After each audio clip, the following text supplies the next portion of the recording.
Olá, seja bem-vinda, seja bem-vindo. Este é o programa Daqui para Frente, pela TVT e pela Rádio Brasil Atual. Privilégio sempre enorme tê-lo e tê-la conosco. Nosso tema hoje é um ladrão de joias? É isso mesmo, essa é a nossa pergunta. Um ladrão de joias?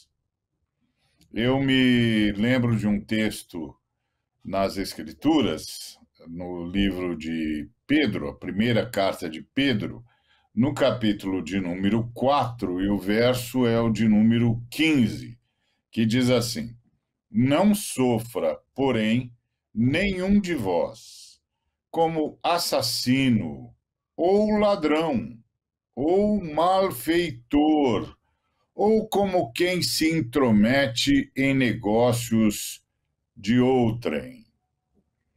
Essa era uma consideração petrina, isto é, uma consideração do apóstolo Paulo sobre os possíveis motivos pelos quais um cristão ou alguém que se dissesse cristão não poderia jamais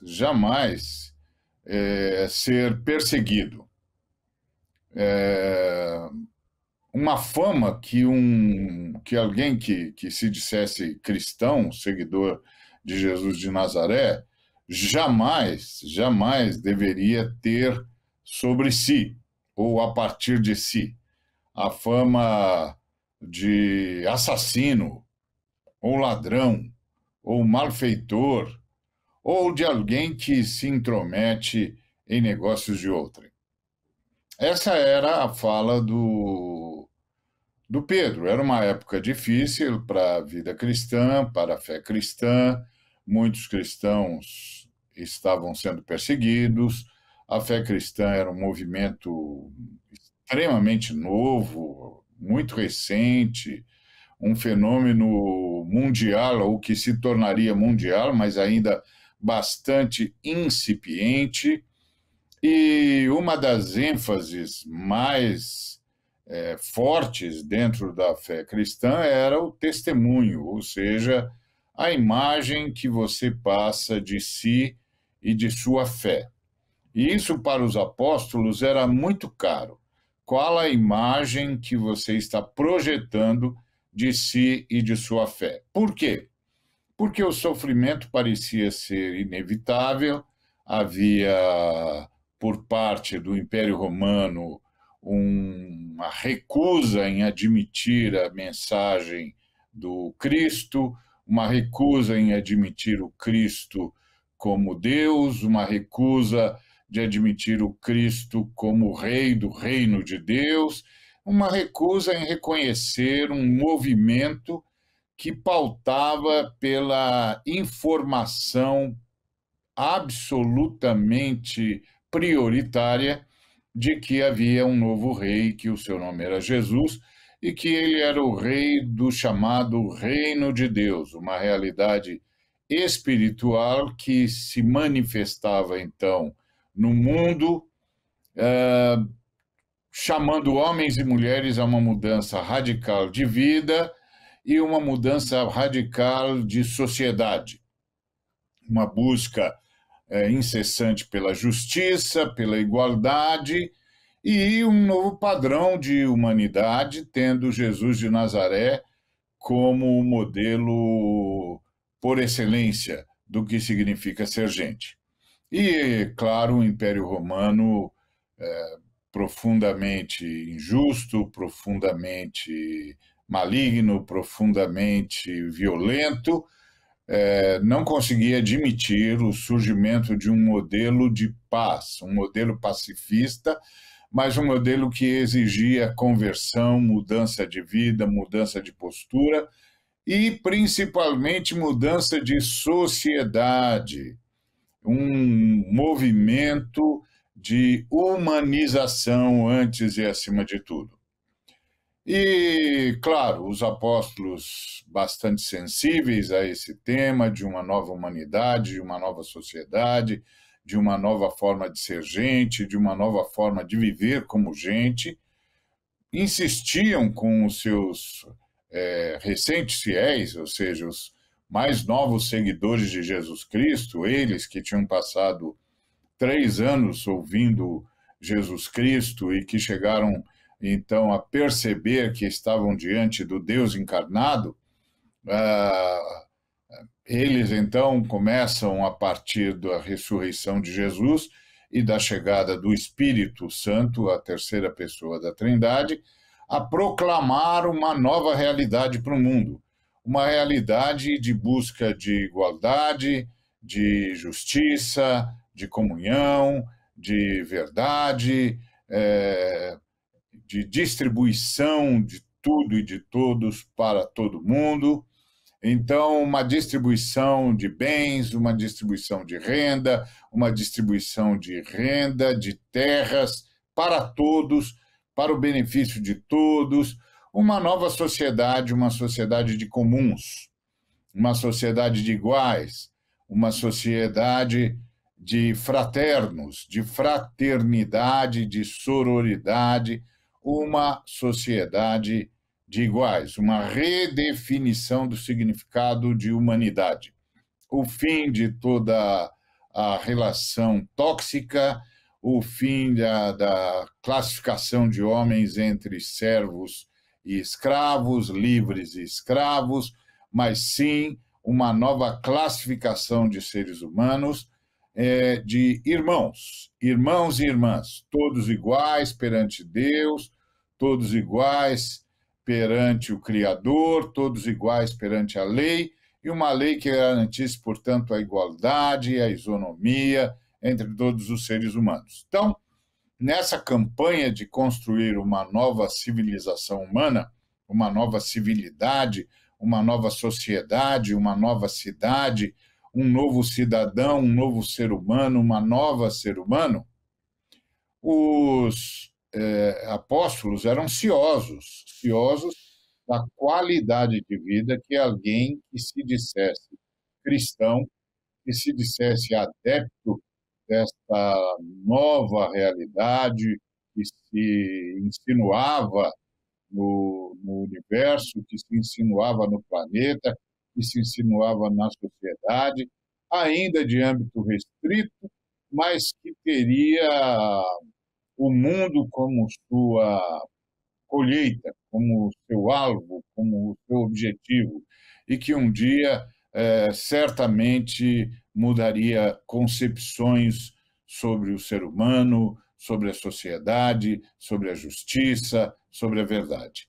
Eles tinham todas essas perspectivas e trabalhavam nessa direção e, portanto, eram bastante ciosos em garantir que cada um dos membros desta nova comunidade, a comunidade das seguidoras e seguidores de Cristo Jesus, uma comunidade de fraternos, uma comunidade de iguais, uma comunidade de justiça, de equanimidade, de igualdade, de distribuição de renda, uma comunidade primada pelo direito, onde se uma pessoa tem um direito, o Estado tem um dever, enfim, uma comunidade de iguais, uma comunidade de comuns. Então, eles eram bastante ciosos da forma como tais pessoas deveriam viver e deveriam ser conhecidas. E aí o apóstolo insiste em dizer que era inadmissível que um cristão ou alguém que se chamasse cristão, cristã, fosse acusado de assassinato, ou ladrão, ou malfeitor, ou quem se intromete em negócios de outrem. Quando eu digo acusado, não é o fato de sofrer calúnia, mas de ter dados para acusação, de haver provas para tais acusações. Porque calúnia todos podem sofrer, e desde o princípio a Igreja de Cristo trabalhava com a lógica da presunção da inocência, de que tinha de haver testemunhas, tinha de haver provas e tinha de haver chance de defesa. Não é desse tipo de calúnia ou de acusação falsa ou leviana que que o apóstolo Pedro falava? Não, ele falava da comprovação, dos dados, dos fatos, e não conseguia admitir isso como uma possibilidade que pesasse sobre um seguidor, uma seguidora do Cristo, a prova inconteste de que ele ou ela eram assassinos, ou ladrões, ou malfeitores, ou lesa seres humanos. Pois é, nós tivemos 4 anos de governo, muitos cristãos se viram representados por um presidente que falsificou tudo sobre si, inclusive se submetendo a um batismo espúrio, no caso dele, porque ele não mudou de religião, nem teve nenhum envolvimento com o Cristo, no sentido de ter tido um encontro com o Cristo, ou algo parecido que o levasse ao batismo, a anunciar para todo mundo uma mudança de vida, nada disso. Tudo aquilo foi forjado, tudo aquilo foi uma farsa, e aí ele então consegue convencer cristãos, protestantes evangélicos, cristãos católicos e cristãos de outras denominações tidas ou assumidas como cristãs, de que ele era o homem, o ser humano que poderia governar em nome do Cristo. Primeiro que o Cristo nunca pensou, nunca pleiteou e, pelo contrário, proibiu qualquer intenção de ligá-lo ao poder político institucional. Qualquer intenção. Ele não tinha nenhuma intenção de tomar o lugar de nenhum poderoso ou de assumir o controle de nenhum Estado. Nunca foi essa a intenção do Cristo. Portanto, ninguém poderia simplesmente usar o nome dele para assumir o poder. Mas, pior do que isso, é que este homem agora, apesar de, para além de todos os seus crimes, inclusive acusações de genocida, pela forma como ele lidou com a situação da pandemia nos anos em que governou, para além disso tudo, que já é gravíssimo, portanto, já é a tal acusação de assassinato que o apóstolo Pedro diz que nem sequer deveria ser mencionado entre os seguidores de Cristo, agora somos informados de que ele está indiciado como ladrão de joias. Sim, não mais, não menos do que ladrão de joias. Então, imagine o que é você saber, você que apoiou esse sujeito que dizia que em nome do Cristo governava, saber que foi o tempo todo governado por um homem acusado de genocídio, por um homem indiciado por roubo de joias. Um reles ladrão de joias governando a maior nação do hemisfério sul em nome do Cristo. Isso é hediondo. Acima de tudo, isto é hediondo. Um ladrão de joias, um sujeito acusado de genocídio e indiciado como ladrão de joias, governou este país. Como isso foi acontecer? Voltamos já já para conversar sobre isso. O William Cursino vem aí e nós vamos conversar mais sobre como é isso. Um ladrão de joias governou esse país?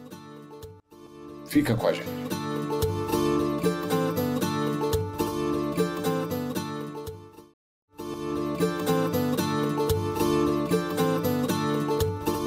Muito bem, muito grato por continuar aqui conosco e agora vamos receber o meu querido companheiro, colega de trabalho aqui no nosso programa, o William Cursino, para conversarmos sobre este assunto ingrato. Então, William, fomos governados por um sujeito que não bastasse ser acusado de genocida, agora está indiciado como um mero reles, vulgar ladrão de joias. Como é isso, William? Então fomos governados por um reles ladrão de joias. É isso mesmo? Olá, Ari. Olá a todas e todos que nos acompanham aqui pela Rede TVT e pela Rádio Brasil Atual. É um privilégio estar conversando com vocês. Ari, o histórico dele deixa claro isso, né? Até mesmo nos tempos em que ele servia ao exército, os generais já falavam a respeito dele, dessa questão de querer se enriquecer, ele, né, ir para os garimpos para poder tentar se enriquecer através dessas joias, né? Bom, isso já faz parte do histórico dele. Então, é mais do mesmo, isso, dentro dessa história aí do Bolsonaro, Jair Bolsonaro, ex-presidente. Bom, além disso tudo, Ari, eu acho que seria importante a gente já, de cara, fazer um esclarecimento aqui com essa narrativa que estão tentando colocar, que essa investigação, esse indiciamento, seria uma perseguição política. De fato, nós podemos colocar categoricamente que esse indiciamento é um indiciamento. É um processo legal, fundamentado em evidências e em investigações detalhadas. Ponto. Temos que deixar claro isso. Então, explicar o que seria, então, um indiciamento. O indiciamento ocorre quando a polícia ela encontra indícios suficientes de que uma pessoa cometeu um crime. Isso não significa que a pessoa é culpada, mas que há evidências suficientes para que o caso seja levado adiante para uma possível acusação formal pelo Ministério Público. No caso do ex-presidente Jair Bolsonaro, a Polícia Federal ela encontrou evidências de que ele e outros envolvidos desse governo aí, e outros envolvidos fora do governo, eles se apropriaram indevidamente de joias milionárias, recebidas como presente durante o mandato do Jair Bolsonaro. Esses presentes, eles incluem um Rolex de ouro branco, um anel, abotoaduras e um rosário islâmico. Essas joias não foram, de fato, declaradas como patrimônio de Estado, como deveria ser, porque isso é exigido, é lei, é parte da nossa lei. E o que eles fizeram? Na verdade, parte delas eles foram negociá-las nos Estados Unidos, com tentativas de recomprá-las depois para devolver ao Estado brasileiro. Olha que absurdo. Então, o Bolsonaro ele foi indiciado por peculato, ou seja, o uso indevido de bens públicos. Ele foi também indiciado como associação criminosa e lavagem de dinheiro. Esse processo foi conduzido de forma transparente, com acompanhamento da mídia, da sociedade. Não há influência política com relação a isso. O que há são evidências de uma pessoa que ela queria se locupletar de algo que não é dela. Eles costumam a colocar, por exemplo, de que outros presidentes também receberam presentes. De fato, especialmente o presidente Lula recebeu muitos presentes.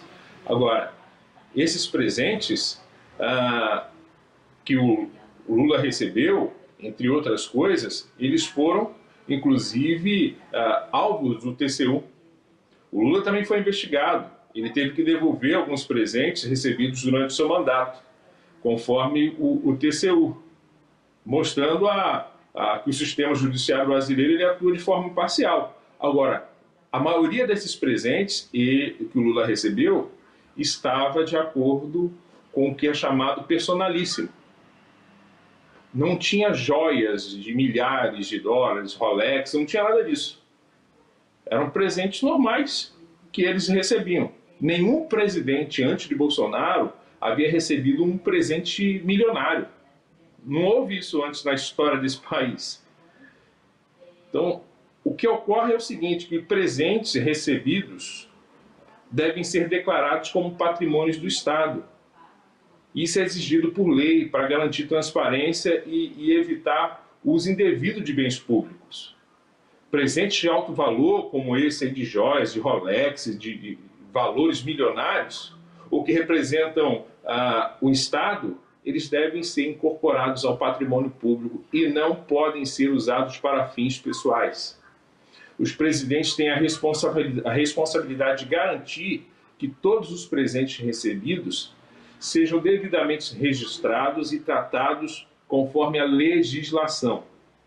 Então, afirmar que o indiciamento do ex-presidente Bolsonaro é uma perseguição política desconsidera o processo legal e as evidências apresentadas. A justiça deve ser cega às preferências políticas e é cega em tudo, né?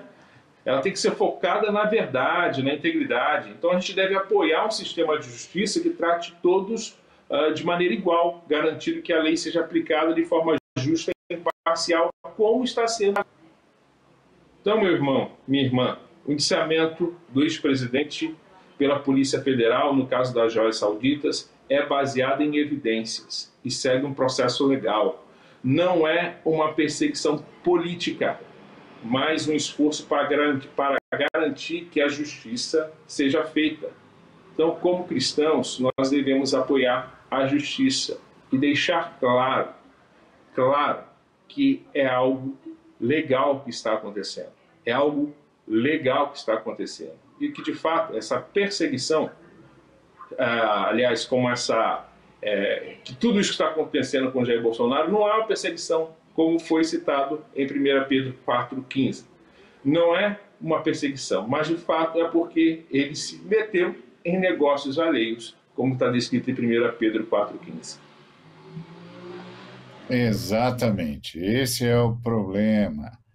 Nós temos aí um homem que foi apoiado por muitos dos nossos irmãos e irmãs, e agora parece que os irmãos e as irmãs estão tendo dificuldade de admitir que cometeram um erro crasso. Puseram o lobo para cuidar do aprisco de ovelha, puseram a raposa para cuidar do dinheiro. É um negócio absurdo. E agora eles estão tentando dizer que o homem está sendo injustamente perseguido, quando, na verdade, ele está sendo indiciado porque as evidências contra ele e a quadrilha que ele formou são absolutamente incontornáveis. Não tem jeito, é isso aí mesmo. É um bando de larápios. Um bando de larápios atuando como uma quadrilha internacional, porque o negócio foi recebido de fora do país para o Estado brasileiro e foi vendido, ou tentaram vendê-lo, no mercado internacional. É coisa de larápio, é coisa de golpe. E o que foi vendido foi recomprado. E ainda foram recomprar, porque o negócio começou a ficar apertado, aí eles saíram correndo para ir buscar o que eles haviam vendido, cujo dinheiro, inclusive, já tinham gasto. E assim, ainda não ficou claro com que dinheiro que eles foram recomprar, né? Então, é uma coisa assim assustadora, assustadora, lamentavelmente assustadora.